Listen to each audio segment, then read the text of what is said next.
Hi, Josh. Hi, Lee. I saw something today that had me puzzled. You were live streamed from down, I think, at Del Rio or somewhere thereabouts. You were talking with the lawyers who help people who are trying to get into this country, and it sure seemed to me as if they couldn't tell you how the whole system worked. Is that what I was hearing right? I think there are some things left to clarify. They they told me that um, it took longer to tell than they could do in this little forum that we were holding outside of a shelter there. So we were asking questions about how they're handling exemptions and how it's different from different countries and the flow of people, which is considerable there. And it was actually surprising. After you saw us speaking, or this person explaining things to me, we went down to the river where they've set up some of those train car wall things that we've heard a lot about. It was on the edge of a golf course, on the edge of the river, and we went to the river to one of the crossings that they told us about, International Bridge number 2, and we stood there near a bunch of National Guard people and Border Patrol people who were watching and intercepting people who were coming across the river, who were getting themselves wet and walking across the river, and then eventually getting themselves loaded onto buses. People are crossing there. When they cross one way or another, they go into detention, at least for a little while. And some of them, by virtue of various wrinkles in the Title 42 system and wrinkles, I guess, in the overall system, do get released. And here's an interesting fact: a lot of the people who get released, by the way, they get released to that shelter. A lot of the people that get released to that shelter try and stay around in town long enough so that they can get one of those Governor Abbott buses to the Northeast or to your hometown there, Chicago, because it's very convenient for them and it saves them a lot of money. So then maybe I got the wrong impression. Are you left with feeling that the system is something that people can understand and that it's operating in a rational way? I left with the feeling that if I knew a few more facts, if they told me a few more things, that I'd be satisfied with at least the possibility that I have a correct impression. It wasn't clear, certainly, in the explanation. One of the reasons we were rushing was that there were buses arriving. There were 900 people brought to that shelter this morning. 900? 900 people brought to the shelter.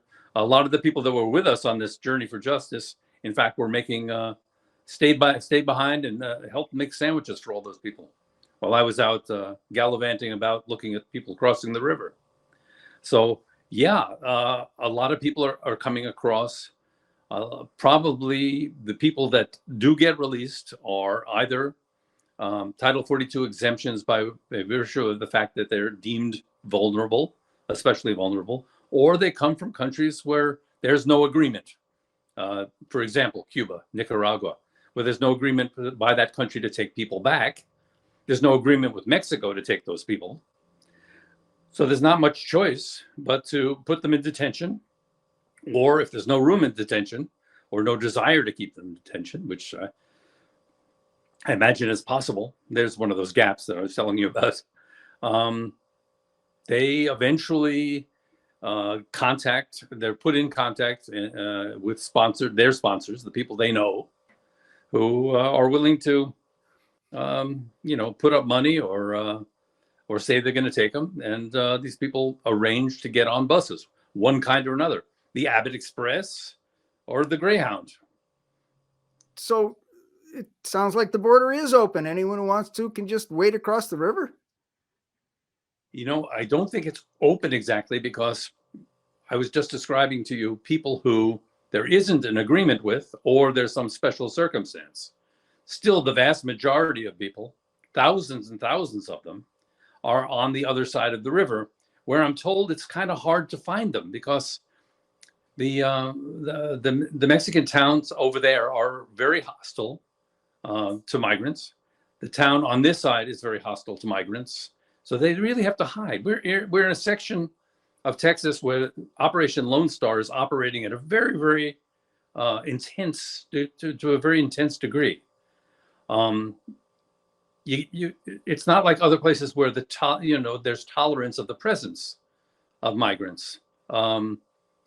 Nobody who crossed to the other side, and there were a couple of people today that went across to take a look, saw any migrants. People on the other side don't tend to walk around the streets. It's considered a fairly dangerous place. Most people drive wherever they have to go.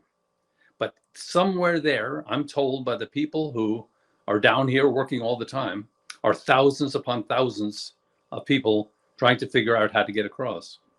Let me see if I got this right. You're saying the people who do get across are the ones coming from countries that our government has bad relations or no relations with, and the people who don't get across are people from countries we have agreements or good relations with. That is the one category, and probably the biggest category that we're talking about. That's right. Sounds a little bit backwards to me. It's it's only rational if you think deterrence is rational. It's a strategy that doesn't work, and it takes advantage of these little wrinkles. If you have no relations with the country, you have no place to send them. The worst thing you can do to yourself then, I suppose, is sign on to take care of them. They'd much rather that somebody else take care of them, and so they're absorbed into the country. Meantime, like you say, there's the Title 42 countries, the ones where they say, we will take them back. And then the other category, well, there's that. Those are the ones that don't get in. Then there's that other category that is special exemptions. Basically, I'm told, and I can't say whether this is true or not, but I'm told that it's, mothers with small children.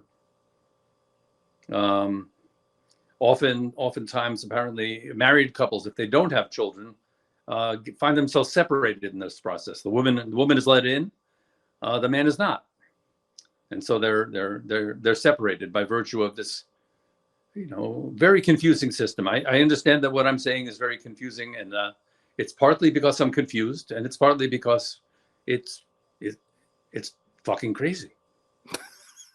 Well, there you have it. That's a good legal analysis. I like that. Okay. One last question, Josh. How are the people on the journey holding up? I know you had a rough day visiting Uvalde the other day. We're all still kind of reeling from it.